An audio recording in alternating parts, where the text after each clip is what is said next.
Welcome back to the Travel Agency in a Year podcast. We are on day 116, how to create win-win partnerships. Remember from yesterday, partnerships can be your host, the agency owner, suppliers or brands BDMs, possibly hotel management if you can really get in good with them. Local complementary businesses, online complementary businesses, influencers, colleagues, friends, family, and clients.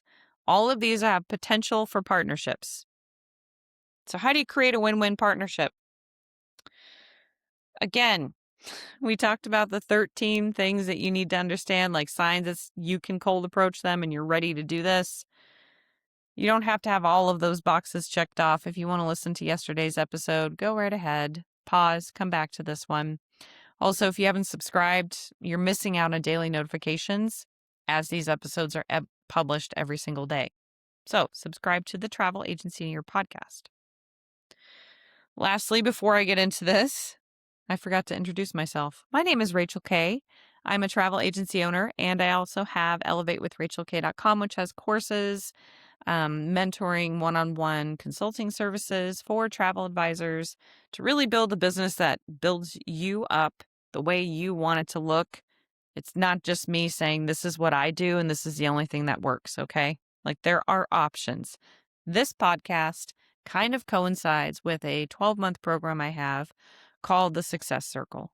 So if you are like hesitant, Success Circle is a very low cost investment. But if you are hesitant, or maybe you're like, I'm broke as a joke, lady, this podcast serves that purpose. 20-ish minute episodes per day. Some are much shorter. Some, like yesterday's, run a little bit longer. And just concepts to teach you how to become the CEO of your travel business. So, creating win-win partnerships. When you are coming up with these ideas for partnerships, even with clients, what are the benefits for them partnering with you? And if it's not a client, what are the benefits for their business or organization for partnering with you? What are the benefits? Can you name them off easily? So I'm doing a very unique niche now. I used to do a lot of destination weddings.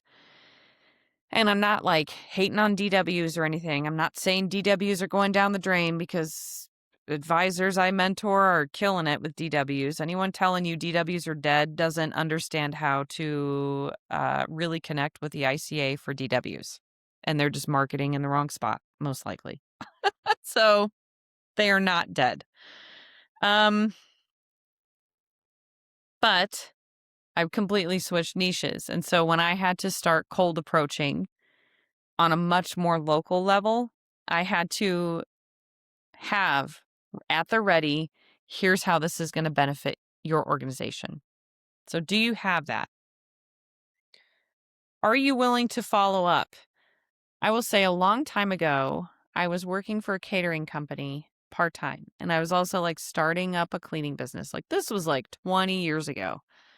And that was like my first round at a cleaning business. I was in school, I was catering part-time, I was teaching piano, and I was cleaning random houses. I wasn't trying to create, I was just essentially trying to survive and figure my life out because I was in my early 20s. I wasn't trying to like, and now I'm doing this. I also had a child I was raising. But I remember, and I probably learned this from my dad because he was also self-employed. The owner of the catering company was like, "Oh, I might hire you to clean my house." And I was like, "Cool." And I kept coming in to do the cooking and serving for a lot of weddings, honestly. It was like 2 or 3 weddings a week every summer from like April to October, something ridiculous, and then holiday parties. But anyway, I remember coming in and I remember she called me a bulldog because I was like, "Okay, when am I going to come do your consultation? When am I going to come give you an estimate for cleaning? When are we going to get this started? I want to get this done." I was following up, and I remember she said, "You're a bulldog. You do not give up on a prospect." She's like, "All right, let's do this. I've been busy." And I'm like, "Yeah, that's why I'm reminding you." So it's very important to follow up. Don't just leave them hanging. Are Are you going to offer any kind of referral, like a finder's fee or whatever, for them helping you? Like, what are you going to offer them for them helping you build your business up? Are you willing to do social media collaborations? I wrote down SM collabs. I was going to be like, collab. It's 2026. No, I'm in my 40s. I don't need to be like, let's collab. No, collaboration. I'm an adult. Anyway, are you going to offer, like, you should probably offer some kind of social media collaboration. This could be engaging with their content, as simple as that. Sharing their content. I don't really do a whole lot of social media stuff anymore, but I remember back in my day on the early tic-tac-toes, you could stitch each other's content and you could like 50-50 it. I'm sure you could still do that, but are you going to do that? If it's someone close to you, like in your community locally, can you go by their business or like go somewhere and create content together? Are you going to mention them in your newsletter if you just do email newsletters? Like there's plenty of opportunity for social media collaborations. Follow each other is a simple start. And it really depends on the type of partnership, how you're going to do all of this. So let's go back to the list. Yep. Sorry. From yesterday. Your host, you're probably not going to be like tagging them. The benefits for you doing well for them is they typically get a split. So it's often an investment. When I remember when I first started hiring on agents on my team, my ex was very like, why are you wasting all this time? I'm like, because I'm helping them build their business and I'm going to get a return. Because if they're making 6 figures, I'm going to get 10% of that. That's worth the 10 hours a week I'm spending with them for the first 3 months, to me at least. So your host has that benefit already. So they should, or if you're working under just an agency owner, they should have that benefit already. Like the more money you make, the more money they make. The happier you are, the happier they are going to be. Okay. Same with your BDMs. The more business you bring in, the more perks and bonuses and raises they get. Other